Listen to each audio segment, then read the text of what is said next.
Sixth grade girl in Utah not allowed to say no when asked by a boy to dance at a public school dance. Mom and Dad, say hello to the new feminism that's dominating your kid's school, where in the name of inclusion, mind you, girls must say yes to whatever boys ask, must say yes to naked boys in their showers, must say yes to biological boys dominating their sports teams. Modern progressivism is nothing more than institutionally sanctioned misogyny. I'm Dr. Duke, she's Katie, and this is The Dr. Duke Show.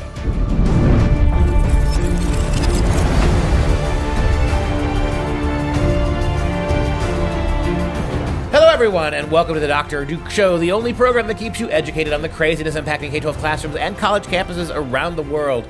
Today, we're talking about North Dakota State School Superintendent Kirsten Baesler, an old friend of ours, since she was just arrested for drunk driving. Plus, Disney Pixar introduces its first LGBT character in a new animated children's film, and Netflix is launching a show that will tackle life as an English professor, an actual Netflix series about a chair of an English department. And they didn't contact me. But we start in Utah, where a middle school principal told sixth grade girls they cannot say no if one of the boys asks them to dance. This is a story coming out of Utah, and the Salt Lake Tribune reported on it, talking about how an 11-year-old girl named Aslan Hobson basically said she didn't want to dance with a boy, and her mom talked about how the school principal said, you have to say yes. It's Rich Middle School principal Kip Mata, apparently, according to Aslan, came over to the group of girls and said, he was like, you guys go dance. There's no saying no in here. So Aslan said she had to dance with the boy, and Aslan says, I just didn't like it at all. When they finally said it was done, I was like, yes. And Aslan's mom, Alicia, posted on Facebook after hearing what happened, so then everyone heard about it. And the mom said on Facebook specifically, the point is that the kid makes my daughter feel uncomfortable, the boy. She should not have to stand close to him with his hands on her if she doesn't want to. She has the right to say no to anyone for any reason or no reason. Her body is her body, and if she doesn't want to dance with someone, that's her prerogative. And the mom is misguided. Because if this were a bathroom situation, she would not have the right to say no. Correct. And so when did just say no become say no to everything, right? How far the other way have we gone with this? We are now denying little girls any autonomy whatsoever. Mom's right. I mean, mom's wrong, unfortunately, that if this was a boy wanting inside her shower, her school shower with her, the best thing that little girl could have done was to say, I'm a lesbian. Or come out after the fact and say it. Have little Aslan come out. And then she'd be paid attention to. Why are you forcing a lesbian youngster to dance with an evil, toxic man? That's how you get justice in today's schools. There's no other way. As a boring old cisgendered little girl who probably hasn't given a second thought about her gender, the only possible way you can get justice, because you're alarmingly white, would be to come out as gay, and then they might take your complaint seriously. And this is what we're doing to the kids all over the nation, where it's no wonder they are confused about their sexuality because they're so confused as to what they can say no to or what they have to say yes to. Principal Mata claims that he never said that little Aslan had to dance with a boy. Here's what he said, though. No one was forced to do anything. All they had to do was communicate with me. That's what we tell the kids all the time. It is... Hey. Okay, when he says that, so he is on the defense, and he says more. He says they ask each other to dance, and we ask them to say yes about the school wants everyone to be so inclusive, but if you have a problem, instead of the kids just being like no and moving on with life, you're supposed to go report it to him, the principal, and then he'll decide who gets to dance. I don't think Principal Mata understands the nature of the word communicate. Exactly. No. You go to a college, you take a women's studies class on a college campus. Biggest waste of money, but you'll ever piss money away for. But it would have explained to you, Principal Mata, that no is enough, right? No is communication. Little girl said, I don't want to do it. And he said, no one says no. We don't say no here. The communication problem is his problem. Yeah, so we encourage them to say yes. Why? And it's behind our policy or our philosophy is to ensure that no one kid no children at all is excluded. Feel like they are left out. Feel like they are left out. So we are so concerned that everyone be part of everything at once, right? That you can no longer again protect your own bodily integrity. Yeah. Look, I'm surprised they're even having dances. I mean, it's a if I may put my women's studies thinking cap on, they're patriarchal, they're historically patriarchal events designed to put women in compromised positions, to treat women like commodities, where boys are trained to pick one up from against the wall and to go proffer a hand to come out and let me grope you for a 4-minute song, right? Why are they still having dances? What is the purpose? Especially dances where they're not really dances. Valentine's Day celebrations, where everybody gets a Valentine or nobody. Why should I have to give a Valentine to another boy? Because that's inclusive, right? And it also breaks down your gender hang-ups. Everything they do in these schools now, its primary purpose is not socialization or teaching kids how to dance or etiquette. It's one more way to teach them a lesson. You're going to dance with whoever the hell asked you to. You are not Kevin Bacon in Footloose. I am not the pastor guy. It was John Lithgow. John right? Lithgow. I yeah. don't know. Maybe John had a point here. Maybe he did. Now I have a question Yes, for you you. have a Since question. you went to an all-boys school, Yes. did you have dances? And who did you dance with? About 3 miles down the road from my all-boys Catholic school, St. Edward High School in Lakewood, Ohio, was an all-girls Catholic school, St. Augustine Academy. There were dances and mixers and all the mixers. Yes. What is this, I don't know. I have no 1954? idea. That's what they called them. And the girls would be the cheerleaders for the boys' football team. Oh. Never went to a single dance. Never once mixed. High school graduation, I made them mail me my diploma because I didn't go to graduation. Stupid. And quite frankly, I'll say this much. At the time I was going to high school, it was the biggest all-boys high school in the country. I think it was like 1,600 boys. And it was a powerhouse football sports team. I kind of liked it. There was no pressure, right? When I started high school as a freshman, I was about 4 foot tall and weighed 60 pounds. And the seniors were all shaving twice a day because they're hulking linebacker guys at 250 pounds shaving twice a week because they had 5 o'clock shadow by 11 o'clock. So the fact that there weren't girls around was kind of nice. Right? Nobody had to dress up a certain way. There was nobody preening no fights over girls. No one paid any attention to anybody else because it was a bunch of stupid boys. It was kind of nice. And we focused on education. Maybe we ought to go back to that system. If you would like an entire Dr. Duke Show episode dedicated to hearing about the sadness of Dr. Duke's childhood and high school experience, please email us. If we get 25 requests for Dr. Duke, the adolescent years, we're doing a whole show. 25. So right now, if we get 25, you want me to share my profound experiences from those vexing years twixt 12 and 20 that we call teenage years. Also, our 25 of you. Our producer owes me $50 because I bet that you definitely never went to a single dance. And here's the difference. Not once. Between you and me.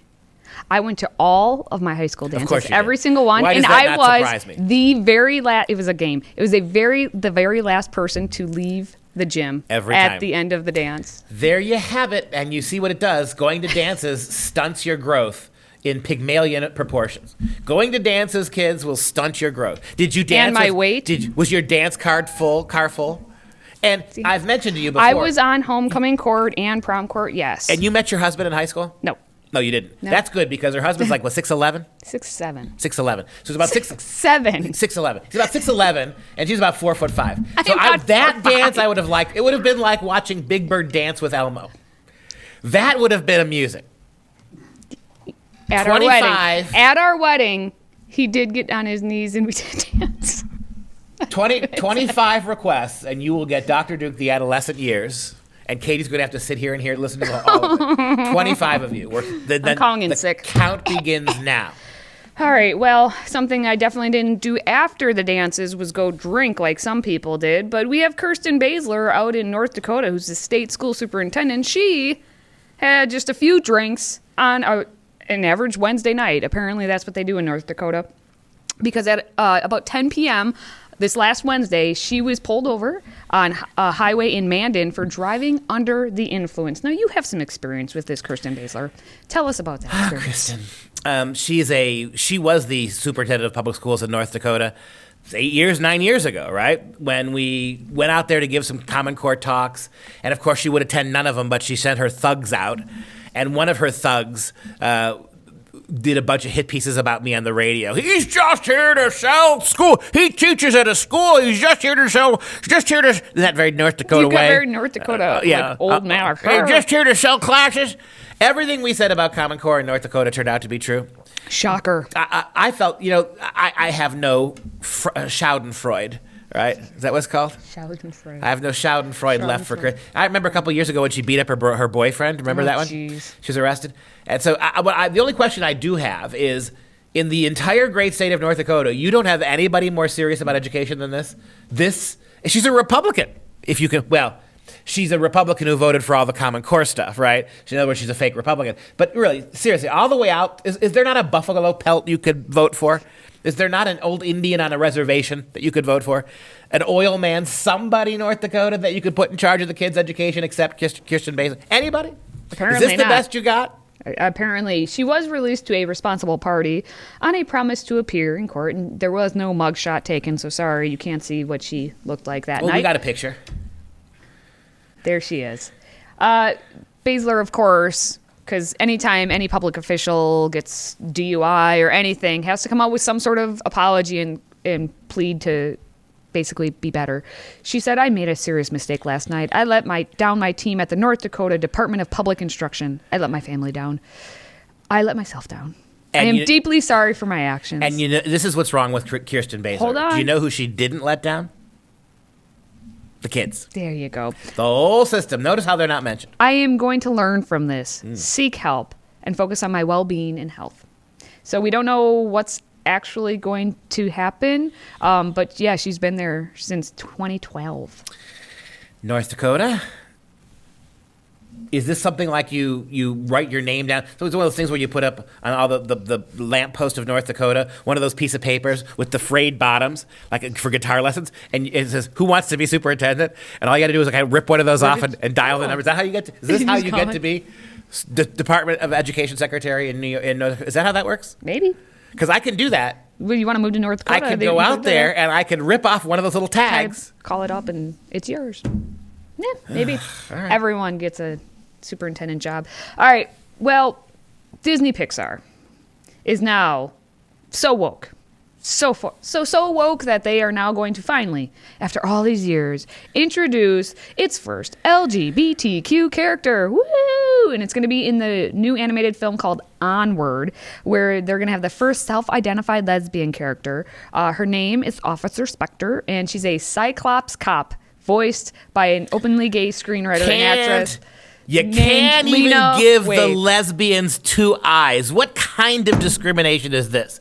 Notice that the heterosexual characters in Onward have both of their eyes. You can't find an extra eye for your lesbian character. This, my friends, is grade A LGBTQ trolling. Well, they found a horn. A horn. A horn. So the lesbian who likes women has a phallic symbol growing out of the top of her skull. So you put a penile substitute and one eye on our lesbian character. You also made her purple, like she's eating some bad tuna or something. The film Onward is supposed to be about two brothers who were voiced by Tom Holland and Chris Pratt, so the Marvel boys. They live in a magical universe where everyone has lost their connection to the magical arts. And so the Elven brothers, who lost their dad when they were young, it's the one brother's 16th birthday, and they use this resurrection spell so that the dad can be brought back, and the spell goes haywire, and so on and so forth. And what is so interesting to me is Officer Specter is in this film for like that amount of time, and this is the whole... That's all they're talking about. Yeah, this is the whole part. It's like one scene that this Officer Specter is even in. What kind of scene is it? Is it set in a girls' gym locker after a field hockey match? Is that so? Did they just squeeze that in there? Squeeze? No, I don't think they did. So, in other words, this is completely a little kid show that has nothing to do with lesbianism. But they decided they needed a one-eyed lesbian with triple double D breasts, apparently, and a penis on her head. Yeah. This is how they figured they were going to introduce this to kids. And even, just so I know. And even though they say that Specter only appears in one scene, her role is vital to the emotional arc of this story. I'm sure it is. I'm sure it is. And it's not just that. You got PBS now getting in on the act, has decided to do a reboot. Wasn't enough to do Clifford the Big Red Dog in the 1980s. Now you got to have this Clifford the Big Red Dog remade for the new millennia, and you got to have two lesbians as the parents. Of course. And the thing is, do those lesbians have two eyes? We should take a look. But the story of Clifford, the Big Red Dog, who I loved so dearly as a second grader, now it's the story of the little girl, and Clifford is her best friend. But now in the new series, they're going to have these lesbian characters in the episode, The Big Red Tomato / Dogbot. And the women, they're not identified as being overtly lesbian, but in subsequent installments, the two are both called Mom by Samantha, who's the new friend of the main little girl, Emily. So that's what they're doing. And they had introduced Arthur's teacher, finally got married in a couple months ago or whatnot, and we know how Sesame Street has gone down the drain as well. Yeah. So this is what they're doing. So again, what you see happening with children's programming now, it's not about it's not like what's going on in the schools, like what's going on in your public libraries. None of this has anything to do with education or learning. It now has to do with inclusion. That's our word, right? So you're going to have to include the entire you have. What do you think the budget, the money and the resources we spend on American public schools, that would be a gross domestic product greater than how many nations in this world? Oh, geez. How many? So many. If you just looked at our education expenditure as a whole, I bet you it would be a greater GDP, so to speak, than probably 80% of the world's countries. I was going to say 75%. I would bet. Yeah, 75, 80%. And that entire superstructure, this monolithic behemoth that never belonged at the federal level anyway, which is why it's so screwed up, that now, its entire purpose from top to bottom and across the spectrum, and even those things that are tangentially related to it, like children's programming, educational TV, and what goes on in public libraries, drag school hour. If you add those adjuncts of this, the entire monolith is dedicated to one thing and one thing only: breaking down every traditional barrier whatsoever. It has nothing to do with schooling. Well, and you could even make that argument. I mean, you're saying it's tangential, but like the programming that happens on the TVs is brought wholly into our public schools, because I only even knew about Clifford because of my second grade teacher, and our entire school year was based and themed around Clifford and learning from him. So now if these little second graders are going to see that this new girl, Samantha, has two moms, they're going to start to question that. This is the point. The point of all of it is to force the consciousness of little children to recognize these realities, so when you talk about them incessantly in your public schools, they'll have a frame of reference. All right, well, we're going to go to your favorite new show coming out on Netflix, which is going to tackle the life of a college professor as the department head of the English department. Right. And of course, who do they hire? Because this is so believable, right? Who do they hire as their typical English department chair? An Asian American woman, Sandra Oh.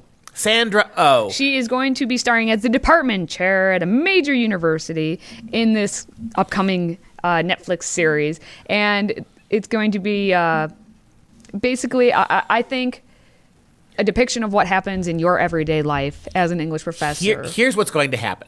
They're going to pretend that there's a huge conservative problem on campus, even though the few conservative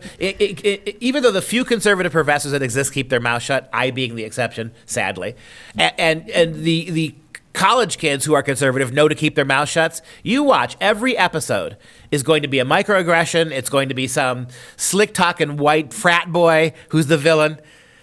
This is going to be such a complete cliche. Oh, I'm sure it will. And it's called The Chair. So there were people who tweeted about responding to this, and I want you to respond to their tweets. One person says, I hope that, for the sake of authenticity, the plot includes a long-standing feud between two faculty members, the reason for which is a mystery to everyone, including the dean. Well, I'm in a number of those right now, two-party hatred groups, and it's abundantly obviously why I am. Because while I'm willing to tolerate them, they are unwilling to tolerate me. While I'm willing to grudgingly allow them to politicize their classrooms, when I try to depoliticize mine, they get angry. So I know what the feud is. And anybody who hovers around the toxic environment of the UWO English department knows what the feud is. So it's not quite like that, but pretty much on the head. People just don't like people. See, what the issue is that you guys needed to have a dance, and then everyone would dance together, but I wouldn't and go. then you wouldn't go. That's Can you true. imagine? Now that you mention this, can you imagine a mandatory dance for English professors where everybody had to say yes to everybody else?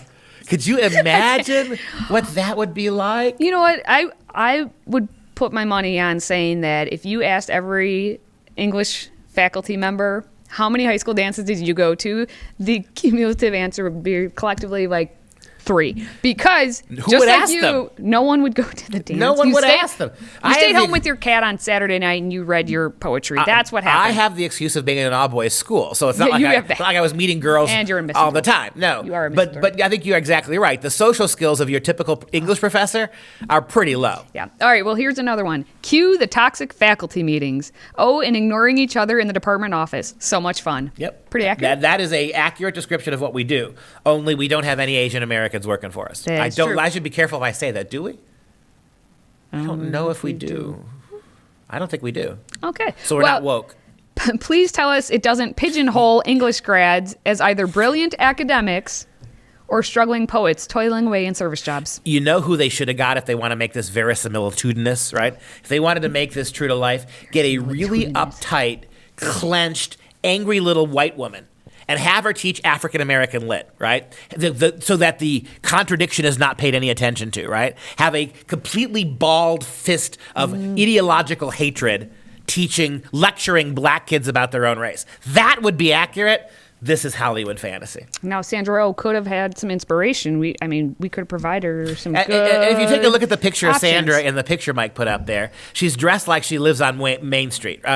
She dresses like she lives in Central Park. So the idea that what you're going to find out here is that it's kind of like Friends, right? Remember when Friends was on? And everybody asked the question, how do bunch of kids with no jobs bunch of 20-year-olds live in those huge apartments? This is going to be the same. Everyone's going to think based on this stupid show that English professors have enough money to buy Class A Hollywood $20,000 gowns. That's what they're going to come away thinking. That's true.